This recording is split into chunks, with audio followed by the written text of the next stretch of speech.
എല്ലാ കൂട്ടുകാർക്കും എൻ്റെ ചാനലിലേക്ക് ഒരിക്കൽ കൂടെ സ്വാഗതം. ഇന്നത്തെ എൻ്റെ ഒരു ക്വസ്റ്റ്യൻ അല്ലെങ്കിൽ ഒരു തോട്ട് എന്ന് പറയുന്നത്, ഒരു റിലേഷൻഷിപ്പിൽ നമുക്ക് ഒരു സംശയം ഉണ്ടാവുക. അതായത് ഈ ഒരു റിലേഷൻഷിപ്പിൽ തുടരണോ വേണ്ടയോ അങ്ങനെ ഒരു സംശയം നിങ്ങളുടെ ഉള്ളിൽ ഉണ്ടെങ്കിൽ അങ്ങനെയുള്ള ആൾക്കാർക്കുള്ള ഒരു റീഡിംഗ് ആയിട്ടാണ് വന്നിരിക്കുന്നത്. ഇതൊരു ഷോർട്ട് വീഡിയോ ആണ്. അപ്പോൾ ഒരു 3 കാർഡ് വെക്കുന്നുണ്ടാവില്ല. ജസ്റ്റ് ഒരു ക്വസ്റ്റ്യൻ, ഈ ഒരു ക്വസ്റ്റ്യൻ്റെ ആൻസറായിട്ടാണ് ഈ ഒരു റീഡിംഗ് വരുന്നത്. അപ്പോൾ ആദ്യം നമുക്ക് നോക്കാം എന്താണ് യൂണിവേഴ്സ് നിങ്ങളോട് പറയാനുള്ളത് എന്ന് നമുക്ക് നോക്കാം. ഈ ഒരു റിലേഷൻഷിപ്പിൽ തുടരണമോ അതോ വേണ്ടയോ? ചിലപ്പോഴൊക്കെ നമുക്ക് സംശയങ്ങൾ വരാം, ഒരു സെൽഫ് ഡൗട്ട് ഉണ്ടാവാം, അല്ലെങ്കിൽ എന്തെങ്കിലുമൊക്കെ റീസൺ കൊണ്ട് ഈ ഒരു ബന്ധം ശരിയായി പോകുന്നില്ല എന്നൊരു തോന്നലുണ്ടെങ്കിൽ ഈ ഒരു റീഡിംഗ് നിങ്ങൾക്കാണ്. അപ്പോൾ അതുകൊണ്ട് മെഡിറ്റേറ്റ് ചെയ്യാം, നിങ്ങൾ വിശ്വസിക്കുന്ന ശക്തിയിൽ പ്രാർത്ഥിക്കുക, സോ ദാറ്റ് യൂണിവേഴ്സിന് നിങ്ങൾക്ക് കറക്റ്റായിട്ട് ആൻസർ തരാൻ വേണ്ടിയിട്ട്. ഇതൊരു ടൈംലെസ് റീഡിംഗ് ആണ്. നിങ്ങൾ എപ്പോഴാണോ കാണുന്നത് ആ സമയത്തായിരിക്കാം ഒരു പക്ഷേ നിങ്ങൾക്ക് ഈ ഒരു ഡൗട്ട് ഉണ്ടാകുന്നത്. അപ്പോൾ നമുക്ക് നോക്കാം എന്താണ് യൂണിവേഴ്സ് നിങ്ങളോട് പറയാനുള്ളത് എന്ന് നോക്കാം.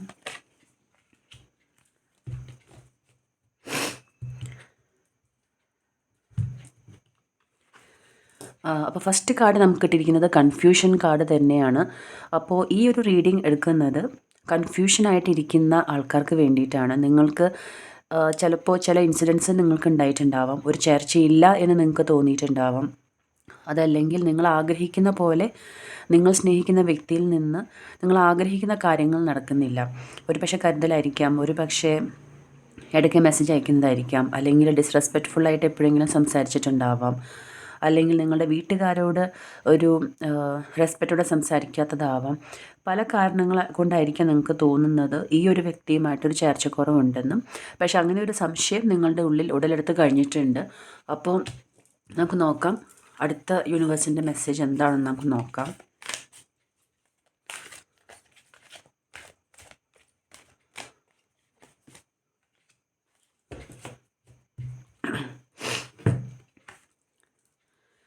ഒരു പക്ഷേ നിങ്ങളുടെ ലൈഫിൽ ഇത് ആദ്യത്തെ പ്രണയമായിരിക്കില്ല.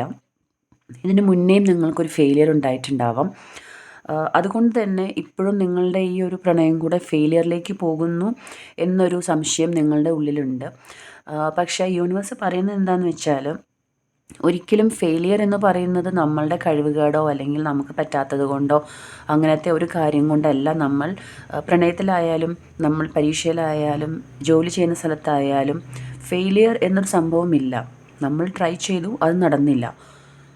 അത് അങ്ങനെ നടക്കാത്തതിന് നമ്മൾക്ക് നല്ലതായിട്ട് സംഭവിക്കാൻ വേണ്ടി വേറെ എന്തോ ഉള്ളത് കൊണ്ടാണ് ഇപ്പോൾ അത് സംഭവിക്കാത്തത്. എല്ലാത്തിനും അതിൻ്റെ ഒരു സമയമുണ്ട്. ആ സമയത്ത് മാത്രമേ അത് ശരിയാവാൻ പാടുള്ളൂ, ആ സമയത്ത് മാത്രമേ അത് നടക്കുകയുള്ളൂ. അപ്പോൾ ഇപ്പോൾ നിങ്ങളുടെ ലൈഫിൽ മനസ്സിലാക്കേണ്ടത്, ചിലർക്കെങ്കിലും നിങ്ങളുടെ പ്രണയം ഫെയിലിയർ ആണ് എന്ന് 99% നിങ്ങൾക്ക് ഉറപ്പായിട്ടുണ്ട്. പക്ഷേ നിങ്ങൾക്കത് പിന്നെയും റിവൈവ് ചെയ്യണമെന്ന് നിങ്ങൾക്ക് ആഗ്രഹമുണ്ട്. അപ്പോൾ ഇവിടെ മനസ്സിലാക്കേണ്ട ഒരു കാര്യം, നിങ്ങളുടെ ഒരു ബന്ധത്തിൽ എന്ത് തെറ്റാണ് സംഭവിച്ചത് അല്ലെങ്കിൽ എവിടെയാണ് തെറ്റ് പറ്റിയത് എന്നാണ് ആദ്യം നമ്മൾ മനസ്സിലാക്കേണ്ടത്. അത് മനസ്സിലാക്കാതെ ഈ ഒരു ബന്ധത്തിൽ തുടരണമെന്നോ അതല്ലെങ്കിൽ വേറൊരു പുതിയ ബന്ധത്തിലേക്ക് പോകാനോ അത് രണ്ടും സക്സസ്ഫുൾ ആവില്ല. ആദ്യം നമ്മൾ മനസ്സിലാക്കുന്നത് എവിടെ തെറ്റുപറ്റി, ആ തെറ്റ് തിരുത്താനാണ് നമ്മൾ ആദ്യം ശ്രമിക്കേണ്ടത്.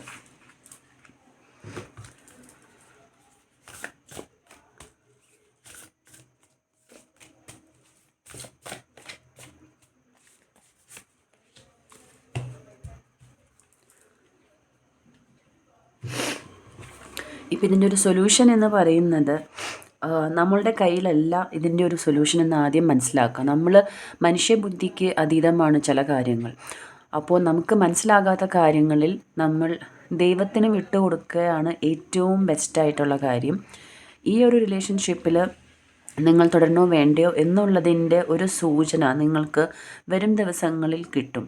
അതുവരെ നിങ്ങൾ വെയിറ്റ് ചെയ്യണം. എടുത്ത് ചാടി നിങ്ങളൊന്നും ചെയ്യരുത്. അല്ലെങ്കിൽ നിങ്ങൾ സ്നേഹിക്കുന്ന വ്യക്തിയെ ശല്യപ്പെടുത്തുക, ഫോൺ വിളിക്കുക, മെസ്സേജ് അയയ്ക്കുക, ഒരുപാട് മെസ്സേജ് അയയ്ക്കുക, അതൊന്നും നിങ്ങൾ ചെയ്യരുത്. ആ വ്യക്തിക്കും സമയം കൊടുക്കണം. നിങ്ങൾ തമ്മിൽ പിണങ്ങിയിട്ടുണ്ടെങ്കിൽ, നിങ്ങളുടെ ഭാഗത്താണ് തെറ്റെന്ന് നിങ്ങൾക്ക് ഉറപ്പുണ്ടെങ്കിൽ തീർച്ചയായിട്ടും നിങ്ങൾ ക്ഷമ ചോദിക്കേണ്ടതാണ്, തിരുത്തേണ്ടതാണ്. അതല്ല മറ്റേ വ്യക്തിയിൽ നിന്നാണ് തെറ്റ് സംഭവിച്ചിട്ടുണ്ട് എങ്കിൽ അതും നിങ്ങൾ സംസാരിക്കേണ്ടതാണ്. പക്ഷേ സംസാരിക്കുക എന്ന് പറയുമ്പോൾ കണ്ടിന്യൂസ് ആയിട്ട് മെസ്സേജ് അയക്കുക അല്ലെങ്കിൽ ഡെസ്പറേറ്റ് ആയിട്ട് എനിക്ക് നിങ്ങൾ സംസാരിക്കണം ആ ഒരു രീതിയിൽ പോവാതെ കുറച്ചൊന്ന് വെയിറ്റ് ചെയ്യുക.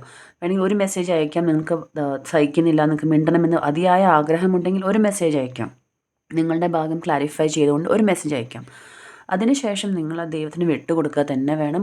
എടുത്തു ചാടി നിങ്ങൾ തീരുമാനിക്കരുത്. കാരണം നിങ്ങളുടെ കയ്യിൽ നിങ്ങൾ ഡിസിഷൻ എടുക്കുമ്പോൾ നമ്മുടെ ആ ഹയർ ഫോഴ്സ് അല്ലെങ്കിൽ ദൈവത്തിന് വർക്ക് ചെയ്യാനുള്ള ഒരു വക നിങ്ങൾ നിർത്തുകയാണ് ചെയ്യുന്നത്. എപ്പോൾ നമ്മൾ നമ്മുടെ കയ്യിലേക്ക് എടുക്കുന്നോ അവിടെ ഹയർ ഫോഴ്സിന് ഒന്നും ചെയ്യാൻ സാധിക്കില്ല. ആ ഒരു ഫ്രീ ഫ്ലോ വരണമെങ്കിൽ നിങ്ങൾ തീർച്ചയായിട്ടും സമയം കൊടുക്കണം. എടുത്തു ചാടി ഒന്നും തീരുമാനിക്കരുത് എന്നുള്ളതാണ് എനിക്ക് കിട്ടുന്ന റീഡിംഗ്. അപ്പോൾ ഈ ഒരു റീഡിംഗ് എന്ന് പറയുന്നത് മനസ്സിലെന്തെങ്കിലും കൺഫ്യൂഷനുള്ള ആൾക്കാർക്ക്, ഈ ഒരു ബന്ധത്തിൽ തുടരണമോ വേണ്ടയോ എന്ന് സംശയമുള്ള ആൾക്കാർക്കുള്ള റീഡിംഗ് ആയിരുന്നു. തീർച്ചയായിട്ടും നിങ്ങളൊരു ഫെയിലിയർ അല്ല.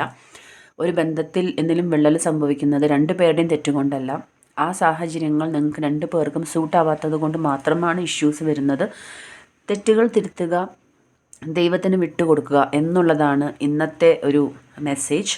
എല്ലാവർക്കും ഈ ഒരു റീഡിംഗ് ഇഷ്ടപ്പെട്ടു എന്ന് കരുതുന്നു. വീണ്ടും പുതിയ ഒരു ടോപ്പിക്കുമായി നമുക്ക് കാണാം. Thank you for watching.